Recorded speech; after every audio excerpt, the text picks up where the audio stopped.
Yeah, I would say there was many interesting points for me and Christians generally on methanol. And the technology was very sharp, very good.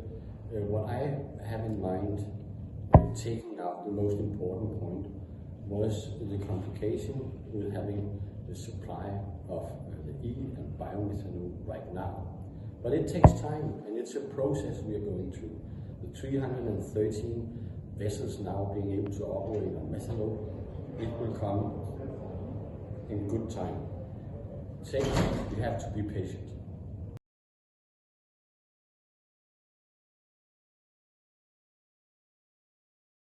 I think the challenge we are looking at here is again that the fossil fuels are very cheap compared to the E and biofuels coming up.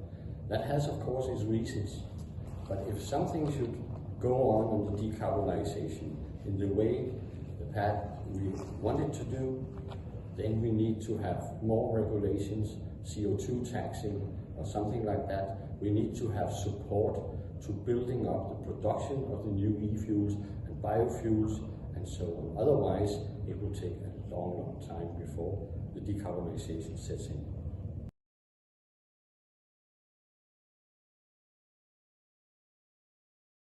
It will definitely incline. It will be one of the future fuels. It is predicted from not only the Methanol Institute and we can say all the ship owners already ordering vessels which operate on methanol. It will take time, as we discussed before. There are ammonia is coming up here in a few years. There will also be ammonia out there, but I don't believe that there will be only one fuel. And I believe there are so many different advantages of using methanol that will also be one of the big players.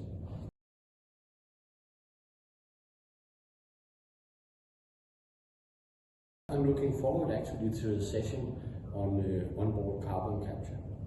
I think it's something which is discussed in the primary first panel discussion, but it needs much more on the technical side to explain how it's working and also the future. I have a good faith in the technology can be improved on board, and we know that carbon capture is something, a technology that works inland and will also be able to work when it comes on board. Let's see what happens. Perfect.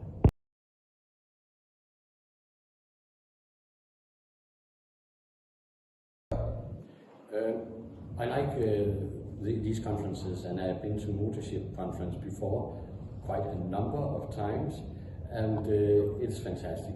A lot of, you can say, interested parties is there. There's a lot of technology which I like discussed, but now also, you know, the regulation is taking part, emission and so on. Yes, it is a place to gather and learn and discuss.